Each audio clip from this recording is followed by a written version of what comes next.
In the most gracious speech, Her Majesty said, "My government will uphold human rights and democracy across the world." I will address that in the context of Israel and Palestine, an issue upon which I resigned from Cabinet nearly 7 years ago.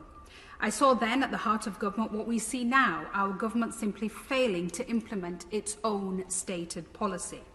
My Lords, we have a policy. We have a policy of a two-state solution, but we do not recognise Palestine as a state. Ministers refuse to even use its name. We have a policy of a peace process, but we have no appetite to initiate or prioritise one. We have a policy that settlement building is illegal and contrary to international law, yet there is no consequence where every year more and more settlers, supported by the Israeli government and diaspora groups, occupy more land in Palestine. We do nothing to deter Israel from expanding settlements, forced evictions and home demolitions. This is ethnic cleansing and is denying the reality of the state of Palestine to even exist.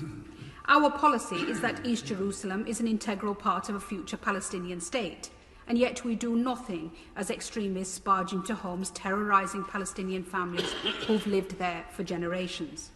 Our policy is to defend human rights, but no action follows as hundreds of Palestinian children every year are arrested, mistreated and incarcerated.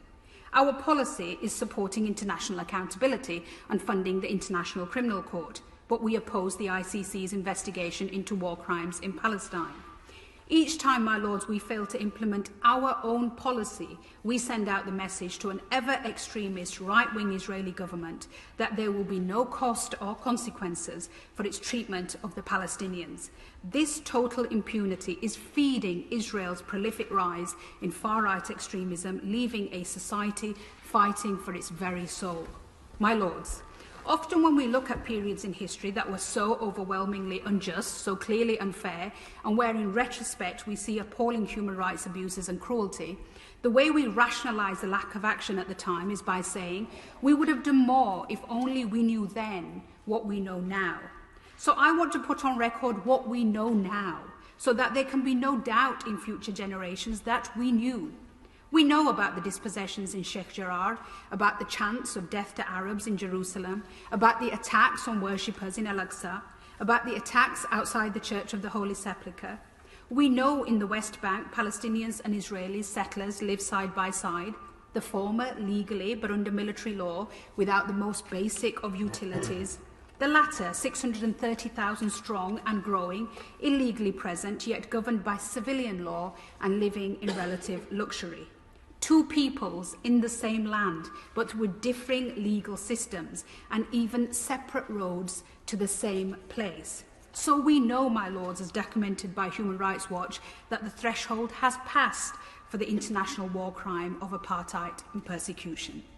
We know generations have existed under a blockade, never left Gaza, an area the size of the Isle of Wight, and drink water that the World Health Organization says is not even fit for animals. We know that mid-pandemic, Gaza's only coronavirus testing lab was damaged because of Israeli army bombing. We know of the deliberate targeting of journalists, including the bombing of the AP building, whereas US Secretary of State Blinken said there was no evidence of Hamas operations. We know that a female journalist who's worked for Channel 4 was attacked and had her hijab ripped off by Israeli soldiers. We know, as reported by Mark Stone at Sky News, of entirely unnecessary provocative behaviour by Israeli police and military yesterday at Damascus Gate, with stun grenades thrown at a peaceful group of Palestinians, and Bethlehem, where volleys of tear gas were used. We know from Amnesty International of the rising death toll in Gaza, entire families wiped out in attacks that will be tried as war crimes. We know from the UN the mounting destruction by Israeli strikes on homes, hospitals, libraries and charities.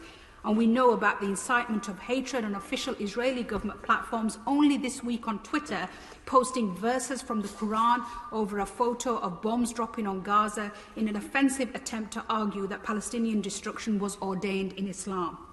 And we know over the past week Israeli soldiers have shot dead 3 more Palestinian children in the West Bank. And we know, my Lords, that there will be zero accountability for this appalling violence.